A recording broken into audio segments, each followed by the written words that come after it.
E logo ordenou Jesus que os seus discípulos entrassem no barco e fossem adiante, para a outra banda, enquanto despedia a multidão. E despedida a multidão, subiu ao monte para orar à parte. E chegada já é tarde a hora e estava ali. E o barco já no meio do mar, açoitado pelas ondas, porque o vento era contrário. Mas à quarta vigília da noite, dirigiu-se Jesus para ele, caminhando por cima do mar. E os discípulos, vendo-o caminhar sobre o mar, assustaram-lhes, dizendo: é um fantasma, e gritaram com medo. Jesus, porém, lhes falou, logo dizendo: tem bom ânimo, que sou eu, não temas. E respondeu Pedro: se és o Senhor, manda-me ir ter contigo para cima das águas. E até aí nós vamos ler. Eu vou botar um marcadorzinho aqui, alguma coisinha aqui. O vento ali está abençoado. Ih, rapaz, nem vai. Ah, foi, pronto. Podem sentar, é até aí.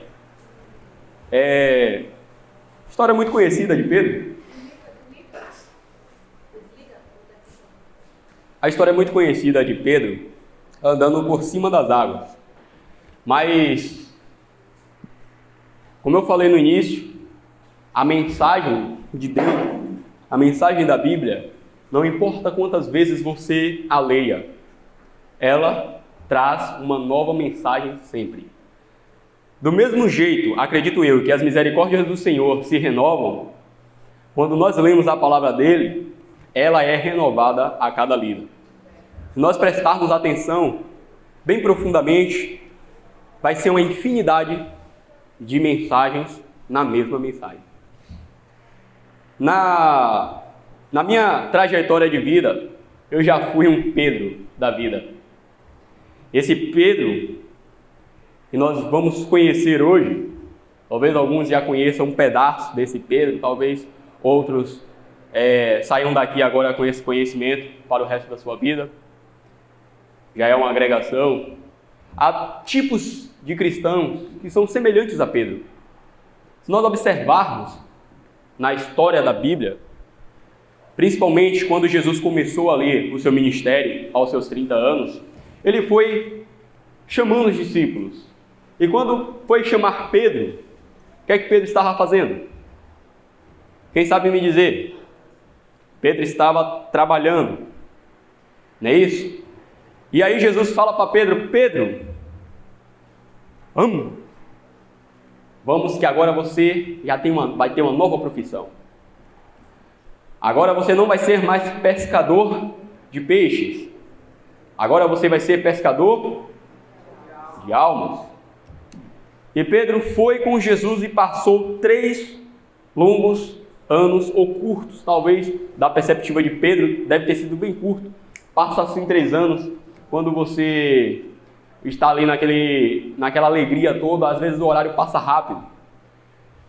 Talvez para ele fosse num instante, 3 anos fosse como 6 meses. E Pedro passou esses 3 anos com Jesus, vendo ele ressuscitar mortos, curar enfermos, aleijados, cegos, os paralíticos voltavam a andar, vendo belas mensagens e orientações da parte de Jesus. Pedro estava, quando desceram o homem enfermo da casa, do telhado, Pedro estava presente. Quando Jesus recebeu o aviso, dizendo que Lázaro estava doente, Lázaro era amigo de Jesus, Pedro estava presente. Pedro foi, provavelmente, com Jesus e viu Jesus ressuscitar o Lázaro. Parente de Pedro, se não me engano, foi a sogra dele, foi ressuscitada também. Milagres e prodígios Pedro viu na frente dele. Na frente. Ele não ouviu falar, não foi conto, não foi através de livro ou de Bíblia. Ele estava presente. E Pedro, quando ele estava com Jesus, ele se sentia, provavelmente, o guarda-costas de Cristo. Talvez Pedro, na mente dele, achasse que Jesus era um popstar. Se nós fôssemos colocar no nosso linguajar atual, era como se Jesus fosse um super famoso, um popstar, e Pedro fosse o segurança. Quem já viu alguma entrevista presidencial, algum coletivo de imprensa, alguma coisa do tipo, o presidente dando ali a sua entrevista, a pronúncia oficial, geralmente ele está em um lugar seguro. Mas na entrevista no local público, fica os agentes do FBI, também serve, se for nos Estados Unidos. Colocando aqui no Brasil, os agentes federais ficam ali atrás, olhando tudo, observando tudo. Já viram alguma cena dessa? Agora imagine que Jesus era o presidente e Pedro era o agente federal. Pedro estava ali ligado em tudo, protegendo Jesus como se fosse algo sensível, como se Jesus não pudesse se autoproteger. Pedro, ele amava Jesus naqueles 3 anos dele, sim ou não? Sim ou não? Pedro amava Jesus? Arrisco a dizer que Pedro passou a amar Jesus depois da sua morte. Antes, Pedro era apaixonado por Jesus. Eu não sei se os irmãos lembram, quando eu falei aqui sobre questão de relacionamento, eu não lembro se eu citei isso, mas se eu não citei aqui, eu vou citar agora. Aí já fica citado. Quando nós vemos sentimentos de paixão e de amor, achamos que são sentimentos iguais, mas eles são profundamente diferentes. O sentimento de amor, o amor, a gente pode botar até o que a Bíblia diz. Ele tudo suporta, tudo sofre, tudo crê, tudo espera. O amor, ele é, por si só, um sentimento sofredor. Por si só. O amor, ele é, às vezes, inexplicável. Você faz coisas que você jamais acharia que faria por determinada pessoa por amor. É nessas horas que Jesus até fala, não há amor maior, ou seja, nessa declaração dele, nós percebemos que há níveis de amor. Há paixão e há níveis de amor. Tem gente que ama muito a ponto de dar a sua vida. Esse é considerado, segundo Jesus Cristo, o amor maior. Não há amor maior do que aquele que dá a vida pelo seu próximo. Não é isso? Tem vários tipos de amor e vários níveis de amor. Tem o amor de irmão para com irmão. Tem amor de amigos. Tem amor familiar, primos, pai com filho, mãe com filho ou filha, pai com filha, tem um sobrinho com tia, com tio, os parentes. Tem amor que ultrapassa achego de irmãos, entre amigos. Amigos que são mais chegados que irmãos, segundo a Bíblia diz. Jonas e Davi ultrapassava não só a amizade de irmãos, ultrapassava a amizade que um homem com sua esposa tem. Era uma intimidade na qual os dois dariam a vida um pelo outro, mas não daria às vezes pela sua esposa. Então era um grau de amizade, um grau de amor que nós não conseguimos imaginar. É um grau de amizade que exige muita confiança. Esse tipo de amizade, você, quando conquista, você ganhou o maior tesouro que você pode ter aqui nessa terra. Fisicamente falando, é o maior tesouro, espiritualmente falando, a salvação. Quando você tem uma amizade na qual você pode confiar, na qual você pode dizer assim, ó, eu tenho um amigo. Isso é uma coisa que eu acredito que menos de 2% da população mundial tem. Para vocês terem uma ideia. Ah, meu amigo ali é meu amigo cá. Não, querido. Esses são seus colegas. São seus conhecidos. Você troca. Na situação em que é seu colega, você troca pela palavra amigo, mas é seu colega. É seu conhecido. Amigo, você confia. Amigo, você ultrapassa a linha da confiança, da amizade. Você é entregue, sabe? Você dá a sua vida, você confia na palavra dele, você confia nos conselhos dele, porque ele é seu amigo, ele quer o melhor para você. Amigo é aquele que também fala as coisas para você que dói. É o que mais é sincero com você. E às vezes o seu amigo, você nem sabe que ele é seu amigo. Você tem raiva das coisas que ele fala. Fala bem assim, esse é sempre do contra. Tudo ele fala que vai dar errado. Tudo ele fala que não serve pra mim. Ah, eu vou namorar com fulano de tal, ele fala que não presta, fulano de tal. Ele fala que fulano de tal que é meu mal. Então tudo ele só vê o mal. Não, esse ele tá vendo aquilo que você não vê. Esse fala aquilo que os seus outros amigos não falam. Esses outros amigos, os quais têm medo de falar para você a verdade, esses são seus colegas. O amigo, ele ultrapassa o seu ciclo. Ele entra para ficar colado com você. Ele fala, isso aí vai estar errado.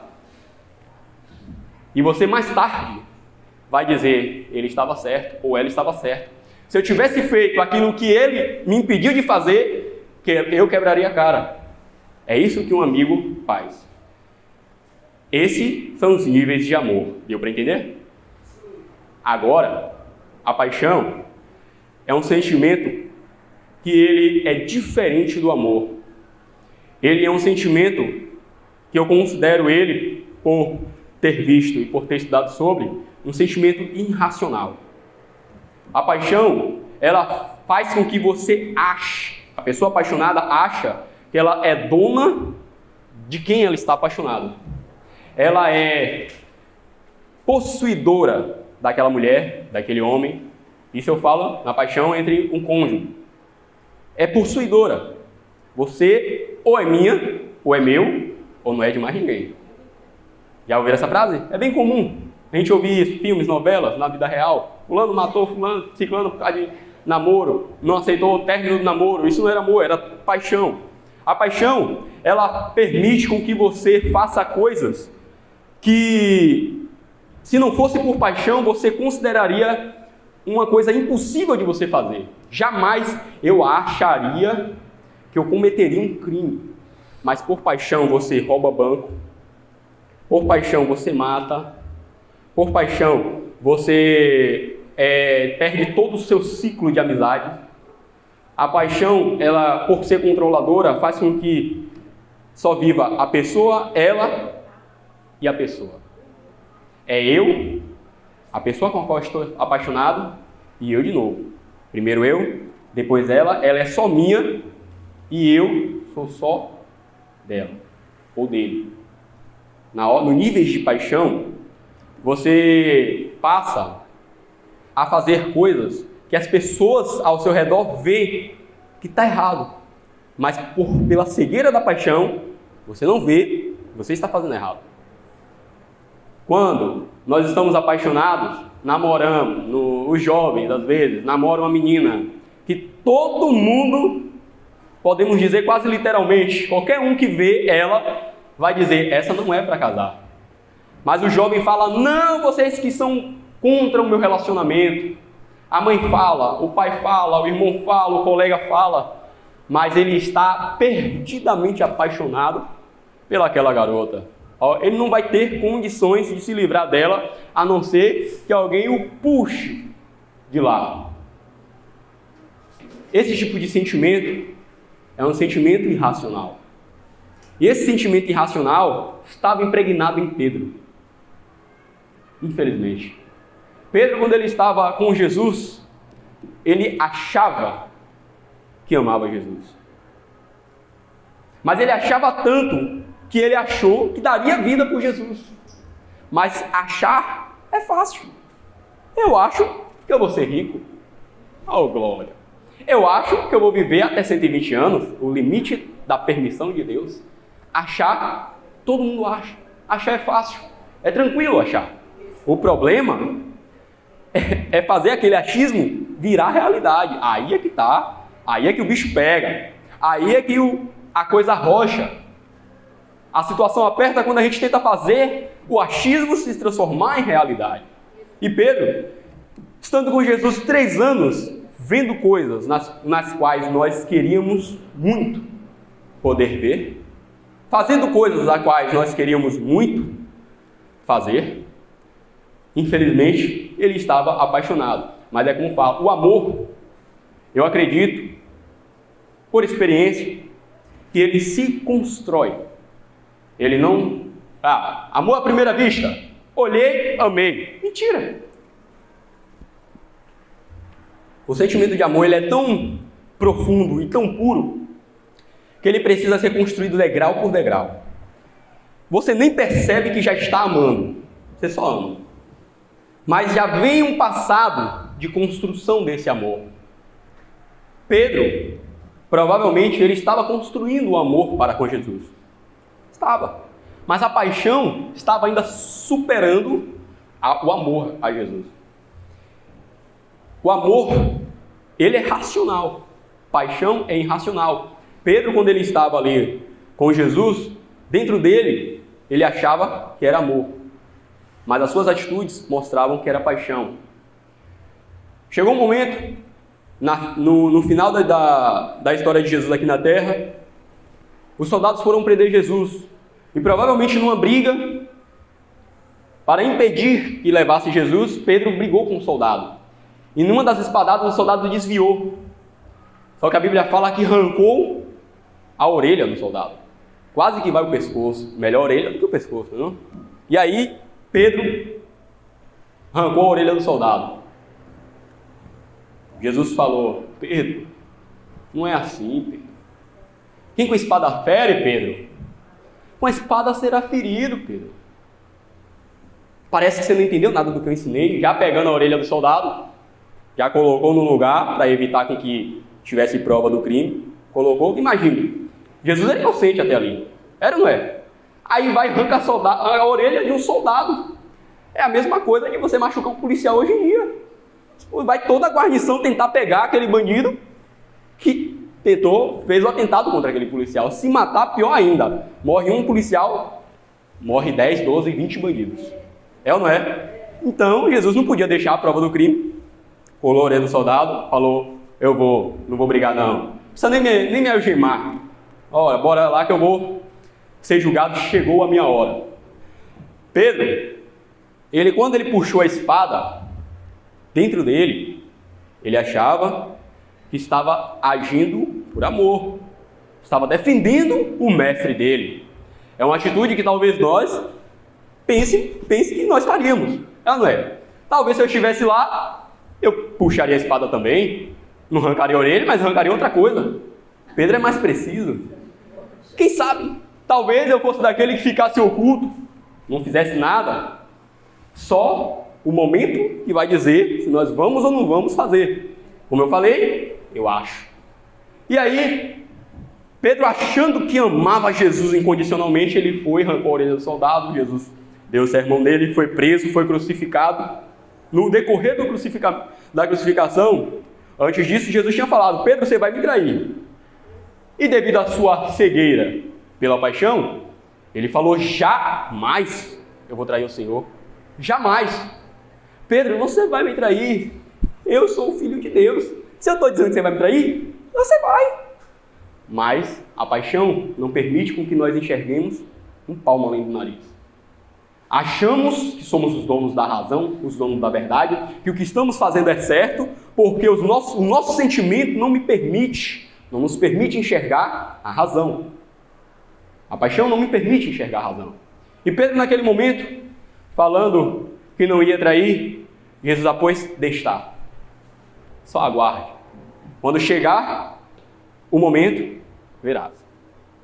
Jesus foi levado e Pedro, com a cara e com a coragem, foi atrás de Jesus.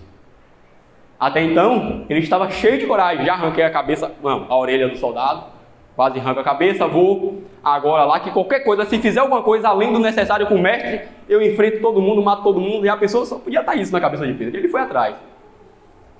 Chegou atrás, ele viu 2, 3 pessoas, foi entrando mais, daqui a pouco foi 10, daqui a pouco foi 20, daqui a pouco estava uma multidão incontável, falando, apoiando aquele processo até o Gólgota. E aí, Jesus sendo levado, Pedro no meio da multidão, alguém, talvez pelo seu modo de se vestir, talvez ele deve ter perguntado alguma coisa no seu modo de falar, alguém percebeu: rapaz, esse daí anda com Jesus, ó, certeza. Você não anda com Jesus, você é um dos discípulos. Pedro, não é nem que ele premeditou negar, só sai. É como eu falei, é o momento. Naquela situação, Pedro, todo corajoso, do nada falou: eu não conheço não, para se livrar, porque o perigo já estava à porta. Iam pegar ele e talvez até crucificasse também. É um criminoso igual ao Jesus Nazareno. É um criminoso para todos os efeitos. Aquela multidão consideraria ele um criminoso. Os outros estavam todos escondidos. Pedro foi, negou a primeira vez. Para ele, uma situação natural. Escapei. Ufa, quase que eu morro. Vou continuar. E aí ele continuou seguindo Jesus. Chegou mais para frente, outro falou: rapaz, você parece muito conseguir andar com Jesus. Você era tipo o segurança dele. Eu mesmo não, Pedro, eu não. E aí já ia sair: rapaz, você? Não era não. E saiu. Quando Pedro vai chegando próximo de Jesus, numa distância na qual ele conseguia ver, alguém falou: é você mesmo? Você andava com um nazareno. Pedro: rapaz, já falei que não, todo mundo, eu não andava não. Eu não andava. E aí, parece, já viu quando a gente pega uma corda assim, bate na água, imagina a cena. O mar se abrindo, o rio, a água se abrindo.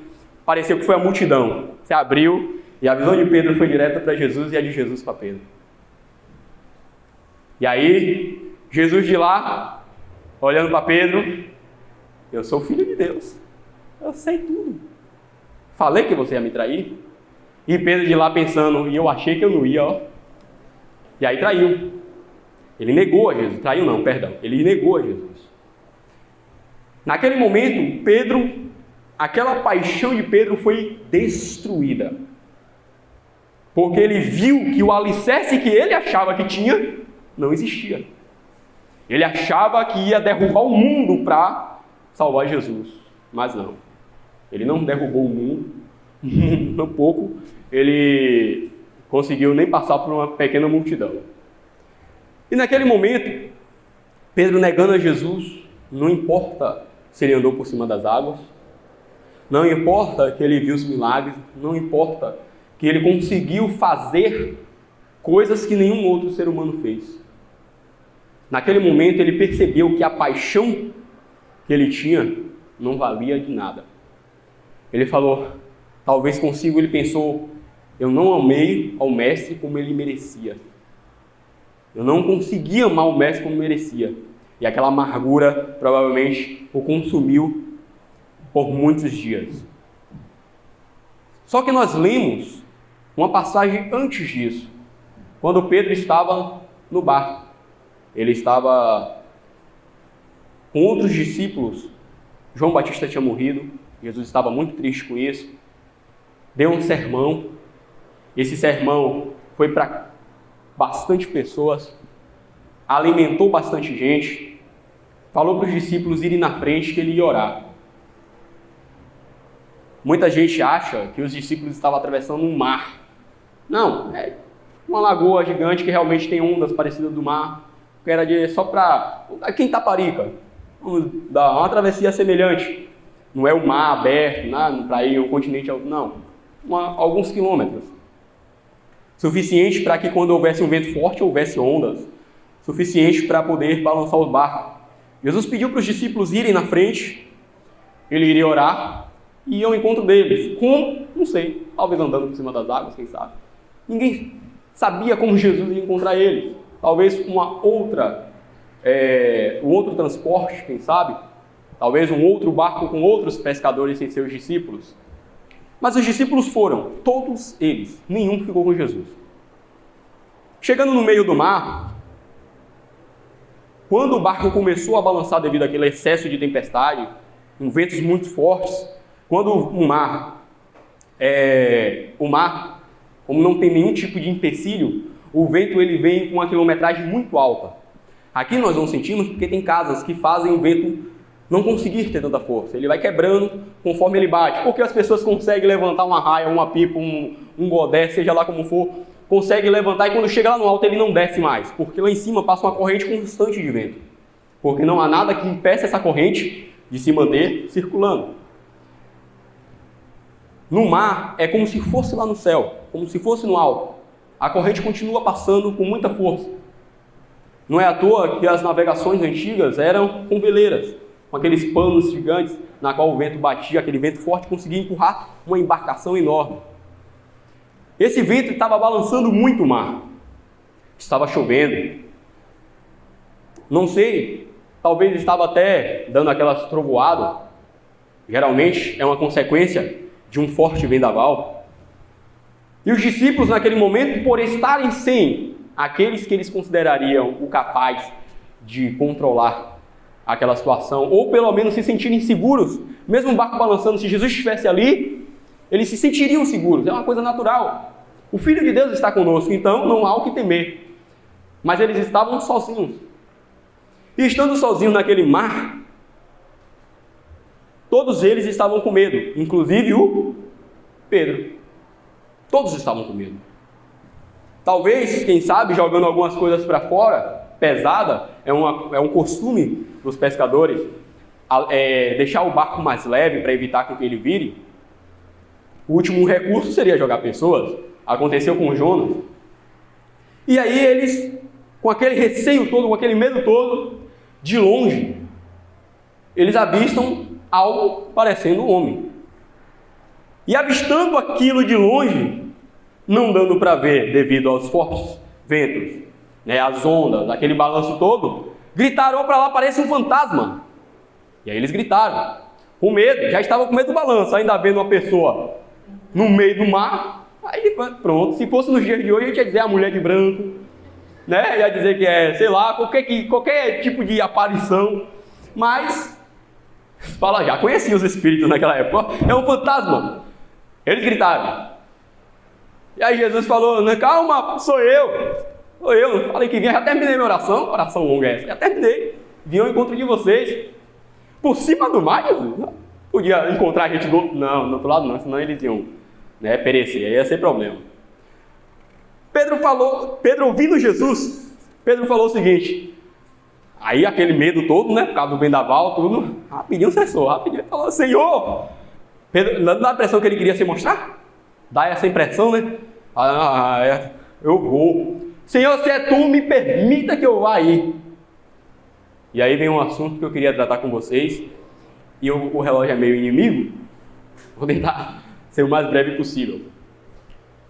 Quando Jesus, ele fala para Pedro, vem, você não quer vir? Então venha, nada te impede. Tu pediu, eu ordenei, você vem, simples assim. Há dois tipos de fé. A fé que qualquer pessoa tem. A fé natural. Eu tenho fé de que eu vou dormir hoje e vou acordar amanhã de manhã. Todo dia eu tenho essa fé. Graças a Deus. Um dia eu posso errar. Mas, enquanto isso, está dando tudo certo. Eu tenho certeza que Reginaldo vai nos levar vivos para casa. Tenho certeza. É minha fé natural. Claro, no decorrer do caminho abala. Mas, de um jeito ou de outro, eu tento manter ela firme e a gente chega. Quanto mais vezes a gente vai chegando em casa, mais nossa fé fica mais firme. Essa é a fé natural. Tenho certeza que se eu pegar esse copo de água e beber, ele vai matar minha sede. Essa é uma fé natural. Porém, essa fé natural, ela fabrica eventos naturais. Nós precisamos agora ouvir sobre a fé sobrenatural. A fé sobrenatural, ela ultrapassa a lógica. A fé sobrenatural, ela não permite, por si só, ser explicada. Essa já não consegue mais entrar na mente do ser humano como algo normal.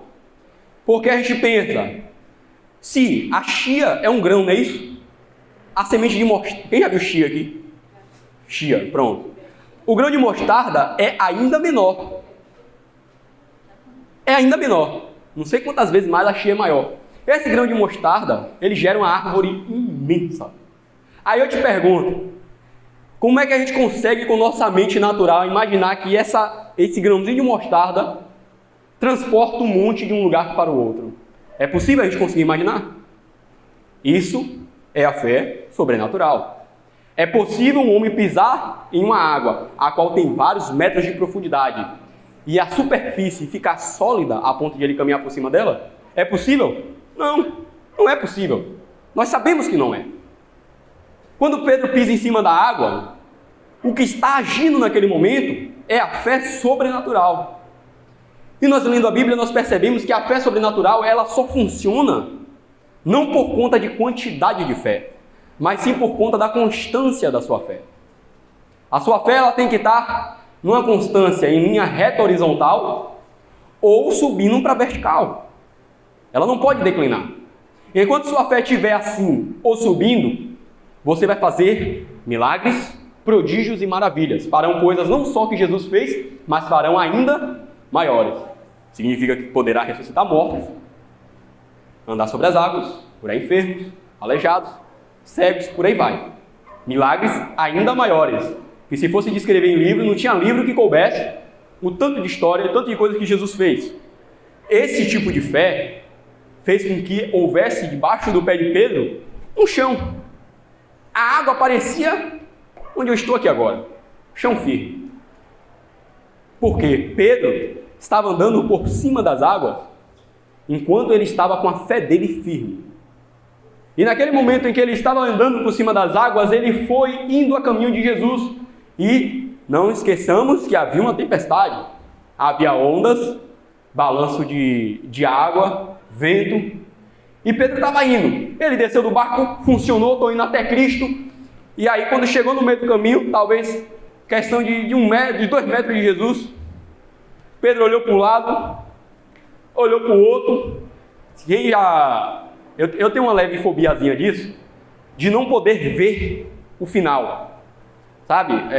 Eu estou vendo um filme, ou um tipo de jogo, alguma coisa que esteja aqui, olhando no mar, no meio do mar, e você roda, e você não consegue ver nada, sabe? Não tem uma ilhazinha, não tem nada. Dá agonia, porque parece que a gente vai nadar e nunca vai chegar a algum lugar. Talvez essa era a visão de Pedro, porque de dia ele conseguiria ver as terras vizinhas, mas de noite, naquela tempestade toda, uma neblina, ondas, ventos, raios. Pedro olhou para um lado, olhou para o outro, não tinha nada. Negócio perigoso que eu estou fazendo, hein? Imagine só, Pedro olhando, e aí daqui a pouco Pedro vê Jesus ficando grande. Jesus está aumentando, ele que estava afundando. Por quê? A constância da fé dele estava caindo. Você está dando risada? O negócio é sério. Imagine só, Pedro começou a esmorecer a sua fé. Ele estava com a fé talvez do tamanho de uma montanha. Mas quando ele chegou e viu aquele mar, a fé dele se transformou em um nada. E foi caindo, foi descendo, afundando. Senhor, está gelada a água, está me molhando, me ajude. Jesus, Pedro, homem de pequena fé, venha. E aí provavelmente deve ter levantado o Pedro, e aí os dois foi caminhando de volta para o barco, coisa linda. Uma das coisas que mais se faz na vida hoje, se nós fazemos na vida hoje, é ficar no barco. É uma coisa que é natural das pessoas. Infelizmente, o ficar no barco nos permite realmente obter os mesmos resultados. Nos permite conseguir as mesmas coisas. Eu estou trabalhando aqui, estou ganhando meus 1.200 e quanto? Quanto é o salário mínimo? 2.000. Quando eu vi o valor, falei, rapaz, se eu ganhar um salário mínimo, eu vou ficar rico. E aí continua recebendo aquele valorzinho. E aí fala, Senhor, eu vejo no meu futuro que eu vou ser rica ou rico, ou que eu vou ter uma vida na qual eu não precise me preocupar de não conseguir comprar alguma coisa que eu queira e tal. Mas todos os dias de manhã sai para o trabalho, trabalha o dia todo e chega à noite, volta para casa, toma seu café ou sua janta, assiste, vai dormir, no outro dia faz a mesma coisa de novo e vem para a igreja e vai, mas não faz nada diferente além disso. Esse estilo de vida que ele ou ela almeja vai chegar desse jeito? Porque está fazendo a mesma coisa. Então, quando você planta alguma coisa, você colhe aquilo. Então, quando a pessoa está na zona de conforto, no barco, ela faz o que os outros estão fazendo. E aí colhe a mesma coisa, não se destaca, não é diferente. O bom é quando você consegue sair daquela zona de conforto. E quando sai da zona de conforto, dói.